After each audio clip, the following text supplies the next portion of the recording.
It is widely documented that diverse workforces offer measurable benefits to any organisation, but what do we really mean when we use the word diversity, and how can we unlock the potential of inclusive workplace cultures? In this episode, I'm pleased to be joined by Salma from Emaar, and together we will explore the ideals of diversity and how they can translate into our workplaces, and what we can do to champion progress in our industry.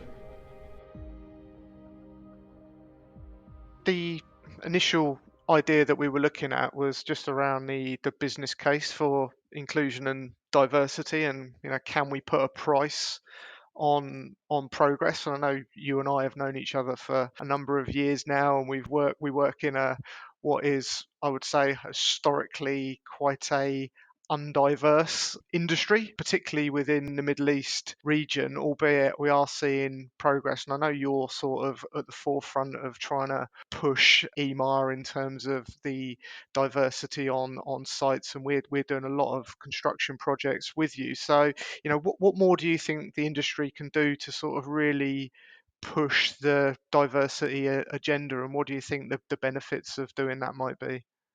You really touched on I think, on the main point in our industry in specific. It's very undiverse in so many ways. And I just want to first explain my idea of diversity, which it's for different races, ethnicities, genders, ages, religions, disabilities, everything. So it's people with different education and personalities and skill sets, experiences. So diversity is actually a very big, is a small word for a very big meaning. Just I think what you said there was absolutely perfect. A small word for a very, very large topic. I mean, when we talk about diversity, and a lot of people, they get hung up on whether it's gender diversity or ethnicity or cultural diversity or religious diversity. People don't often speak about, which you touched on, which is quite interesting. They don't necessarily talk about people of determination, for example, but diversity covers everything. It's just different people doing different things, different mindsets. When we have different people in a room, you get different ideas, you innovate, you have different perspectives on life. So I think what you said there is a really powerful message. It's a very small word for a very, very large topic. I think most of the struggle is actually getting people to understand how the differences between people is what make them powerful and more innovative, more creative, and possibly even more productive because they challenge each other. They come from different backgrounds and different perspectives to things. And probably the best think tanks we've ever done in my workplace or in previous projects where people coming from different places in the world and different backgrounds, whether it's a contractor, a consultant, or a design person, or even a marketing person, and they would come in and they would have just a totally different perspective that would throw everyone off the table. And you were like, "Oh, we didn't think about that." So it is really a very powerful thing to have, and it's a great advantage for any workplace really to have diversity there. And I agree. And there's research. There's quite a bit of research. I do quite a lot of reading around this subject, given my role within WSP. And McKinsey in particular have done a lot of research, and they've looked at high performing companies, and what they've actually found is that when you've got a company with the top quartile for diversity, they financially outperform the bottom quartile. So 15% more likely to outperform when they're gender diverse. And interestingly, and again, this is something which can get overlooked, is when they are ethnically diverse, they actually outperform by 35%. So there's actual information there that demonstrates very, very clearly the power of a diverse team. I think what would be interesting to get your perspective on this. Probably without going into too much detail, but when you look at some of the projects that you're working on at the moment, do you see where you've got a diverse team, that those teams are higher performing? Can you see that? Because you obviously spread across a number of different projects, and you see teams which are, I'm assuming, predominantly male, and then you've got a mixture of male, female, and then you've got a mixture of a number of different cultures. So do you see a difference in performance? Okay, I'll answer your question. Yes, I do see differences definitely. When it's more diverse, first of all, and unlike what people think, I think people coming from diverse backgrounds, they're slightly more trying to be more culturally understanding and more accommodating to other people, because they're always assuming that they don't know where the other person is coming from, and they have more willingness to listen. And therefore, I could see a more collaborative and supportive approach in certain projects, which allow people to actually work more tightly together, and therefore perform better.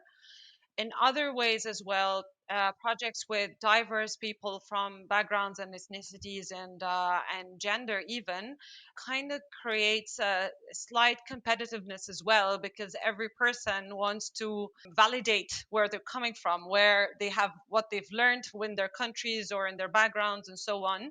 It's quite interesting. People that are from the same culture in specific, sitting in the same working environment, creates sometimes stagnant atmosphere or like a status quo, because we all know that we're all from the same region, we understand each other, we know where we come from. So there are some questions that are never asked, whereas when people are coming from different areas, they just ask the question, and it sometimes is the most obvious question ever, but nobody thinks about asking it. And this is what diversity creates, this swirl in that stagnant pond.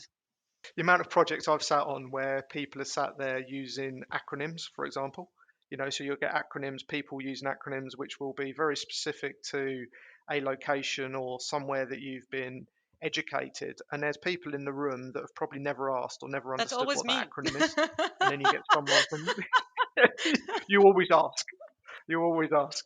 So, I mean, it's an interesting perspective because the people will just listen to acronyms but not ask the question, and I think that does filter down to all aspects of a design process, all aspects of a construction process, because things are done differently here.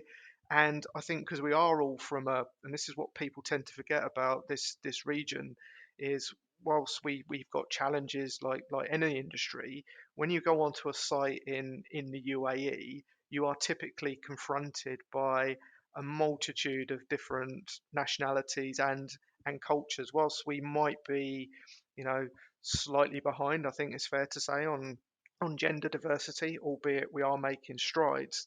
The cultural diversity on our sites is significant, without a doubt.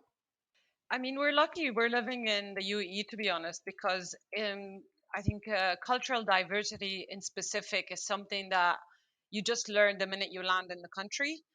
You can go away, because you're crossing people from all over the world every single day, and you kind of learn very quickly how to deal with everybody and what are the initial questions and do's and don'ts that you do in dealing with other people from other cultures. So in some ways, it's good that we don't that we live in a place that actually embraces all the different cultures in the same area, and encourages companies to actually hire people based on their competencies, not based on where they come from or what was their background before they land in this country, as long as they're competent for the job. It's interesting you touched on the gender differences as well, especially in the heavy projects, real estate, construction industry, where it's really male dominant. And in many ways, I would commend the Emaar, because since the minute I walked in, Emaar has always been a supporter of females and making sure that they are equal to males in every single way. They believe that females can deliver, and I'm an example of that. There was not at any point where I felt that I was held back because of a female. In fact, I felt that there was always a company that believes that females can deliver the same as men. Obviously, within the construction sites themselves, it's a different mindset, and it's a different perspectives, because the tiers of people that you work with are not as educated or as exposed to the world as obviously the our working environment when it comes to Emaar and WSP, and how the cultures are inside our corporate environment. And it's work in progress, and I feel like it's getting better, not as fast as it should. There must be more work done or awareness raised to promote inclusivity and diversity, and understanding that a human being is a human being, regardless of what they look like, what they are, what's their gender, what they believe in. It doesn't really matter. As long as you're competent and can deliver, then you deliver, and that's it. Agreed. And look, my respect for Emaar, and you touched on it. There's never been any indication, and the largest developer in the Middle East has no issue with saying, right, this person is absolutely capable of fulfilling that role, and there's been no differentiation or suggestion that someone like yourself couldn't go on site and lead a project from the front. And that sort of support, and to see someone like yourself coming on site the way that you do, and leading from the front, sends a massive message all the way down from the very top, from Emaar as the developer, through to the lead consultant, through to the contractor, through to everyone on site, that this is how we are going to run our projects. And driving inclusivity and diversity is it comes from the top. It's about leadership, and it's about developers in this region leading from the front and saying that this is how we're going to run our projects. And we see it in other regions where that doesn't happen. And that's why I think the progress in the UAE in particular has really sort of accelerated and will continue to accelerate. And that's why you'll see much better performance in our industry going forward.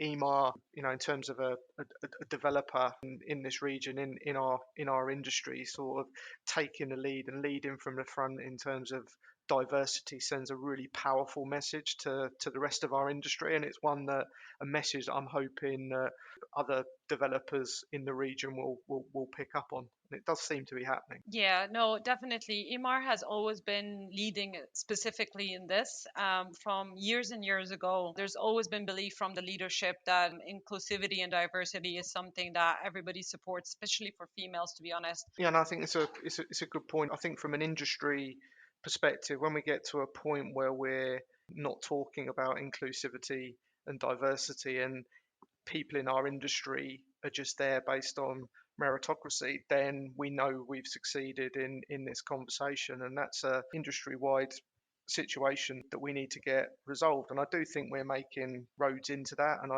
from a UAE perspective, from a governmental perspective, from a developer perspective, that things are progressing in the right direction. Dean, I have a question for you.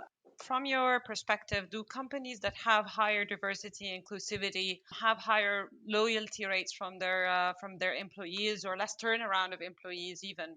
What do you think about that? I think it's a very interesting question. I mean, I think that we have a very low turnover, statistically. And I think that part of when we do our employee surveys, that we do see that we score quite highly on inclusivity and diversity. I think the most important thing is that we treat everyone the same, and everyone can progress through WSP based on merit. And that's the most important thing. And I think that's a very important thing in any company. And you see it when you start looking at society. If society has diversity woven into it in the workplace, and it's an environment where you want to go, then you're more likely to stay. I think if you're going into an environment that is not very pleasant or not very diverse, or you don't feel like you're going to succeed, then again, it's not someone that you would want to go. When you come onto let's just take a site for example. If you walk into a site office, and that site office is dirty, doesn't look professional, the welfare facilities are not up to standard, then it's not somewhere that I would want to go. I'm sure it's not somewhere that you would want to go. Therefore, it's not somewhere where people will want to work. So I think there's quite a bit of work that we need to do around, site and welfare facilities as well, to make them more attuned to the different cultures and diversities that we want on our projects. No, 100% agreed. And I'm glad that you touched on the point of health and safety. And HSE in general has been something that is out there. We need to deal with it every single day. And there's a lot of resistance actually with regards to it. Everybody acknowledges it's important, but nobody wants to spend the money or want to do the effort to actually maintain a specific level of HSE, which obviously extends to the welfare of laborers and workers, and I mean everybody that's within the ecosystem of our industry. It's actually quite interesting because you guys really push a lot, specifically on this, and it's always the question that I at least ask my team team to ask themselves, would you want to live in that place? Would you want to work in that place? Would you want to touch this without a glove? Would you want to do this activity without protection for the eye or a helmet or whatever? And basically think about your family, think about your kids, and would you want to go back home with an injury or dirty even? This is part of HSE as well, cleanliness and housekeeping and all of it.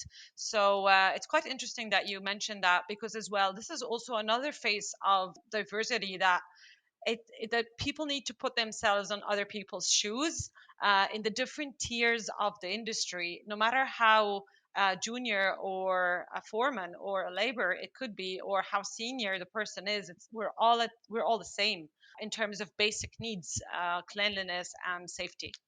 So it's very important. Yeah. It's an interesting analogy as well. Health and safety, and this is one again that I use quite a lot. 15, 16 years ago when I arrived in the UAE was not at the standard that it should be. And there's been a lot of work from a lot of people in our industries to really raise the level of health and safety on our sites. And I met a project director from a well-known contractor recently, and he used a great story. Just a quote that he used. He said to me that health and safety used to be my enemy, and now it's my friend. What he meant and what he was trying to articulate there was the fact that, when health and safety was first imposed on him, to use his words, it slowed him down and it made him feel like he had to do a number of things that he didn't need to do previously. Now he saw it as an opportunity to make sure that he planned things better. He made sure that materials were coming onto site at the right time, and he was actually looking ahead at the work that he needed to do. If I look again and look at the inclusivity and diversity, I hope that our industry will see it the same way in years to come, i.e., that this is a friend, this is something that we need to do to improve productivity, improve the performance of our projects, improve the performance of our businesses. So it's seen as a friend, and whilst I don't think that people in our industry necessarily see it as an enemy, there are certain people that are probably not as open to the idea as they should be, if I'm being Yeah. honest. So I think there's a lot that we can do to sort of raise awareness. And I think you touched on something in previously with I think Michelle. Yes. Could you just explain that, because that was quite an interesting perspective that you were describing. So shall have a DNI day. So it's a day where they actually have a campaign of raising awareness about diversity, inclusivity, the do's and don'ts, and how our differences make us a lot stronger. And then they bring the best examples from the different countries and the different offices. And they actually have a reward system sometimes for people who have made like extraordinary effort to include diverse, or like have a diverse team, or exude understanding of a different situation that another person is going through in the team or whatever.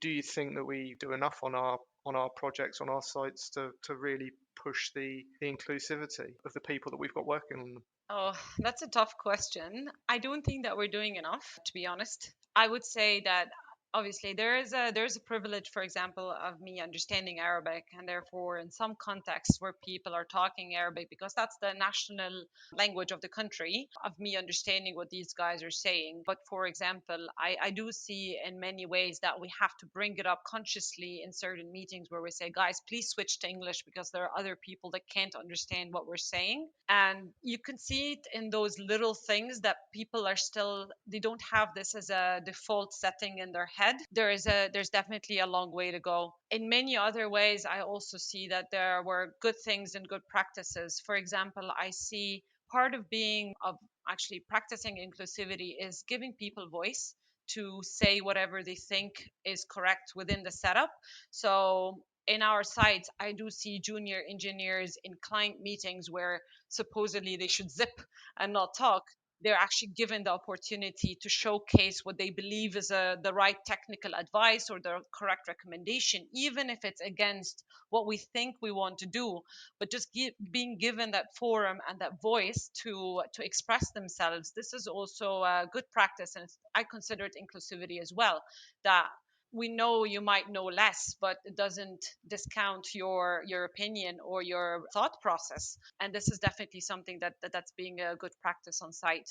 And we definitely need to do Yeah. more of this. What does success look like for you in terms of our industry and inclusivity and diversion? If you could look ahead into sort of 5 years into the future, and you and I were going to walk onto a project, what would success look like? The perfect or the successful inclusive and diverse environment would be one, you walk in and there is no age definition for seniority levels within the sites, on the consultants and on the client side, and even on the contractors, staff and engineers side. It doesn't matter if you're 50 or you're 20, as long as you have the right competencies to do your job, then you can do it. I'd like to see more diversity in terms of ethnic origins for our labor, for our workforce. We started to have this, to be honest, on some of our projects, which is really, really good to see the mix of people together. But this is definitely something that would be pushed more. And ultimately, I would really like to see more women with boots on the ground. I think consultants have done a great job at including women in the design and in the technical and the supervision scopes. And now women need to be pushed through as well, being boots and construction oriented.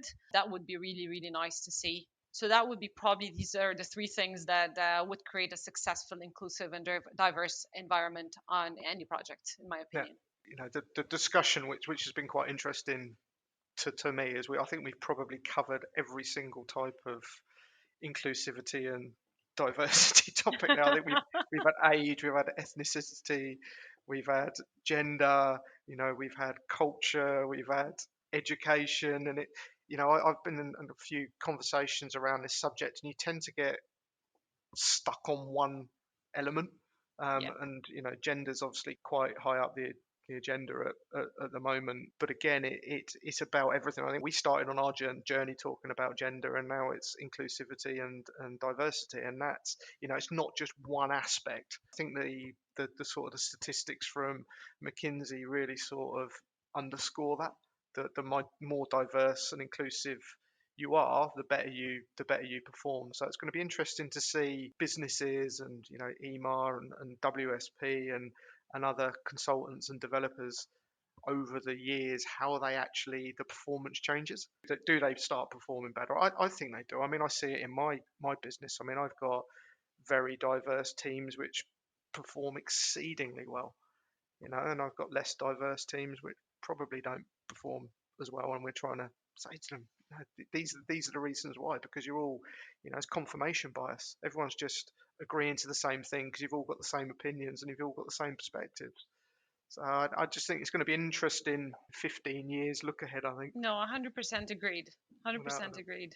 It's one of those things that's always a work in progress as well, because just when you think that you have included everything, you have enough diversity in your team, there's one more thing that pops in, and there's always one more faction of people that just appear, and you look and you're like, oh wow, I still, this person is completely new to me. And that's the beauty of the human race, we keep evolving ourselves, and every time we include more, there's more to look at. So again, like I said, it's really nice that we sit in a country where it really pushes you hard on this. And definitely in the next 10 to 15 years, I'm expecting a lot of improvement and a lot of progress specifically in this area. I could already see it happening Yeah. now with people being more aware and more conscious that they need to be inclusive and diverse in their teams and in the way they work and in their workplaces altogether. Salma, thank you very much. I think it was a good discussion, very eye-opening for me, and just the amount of subjects that we covered, I think, just goes to show that it's a very broad subject. And I think, as you said right at the very start, it's a very small word for a very large subject. So I think you did an excellent job in Thanks, discussing Dean. your perspective. So thank you very much, and Thank you I'll very I'll much. see you for a coffee soon. So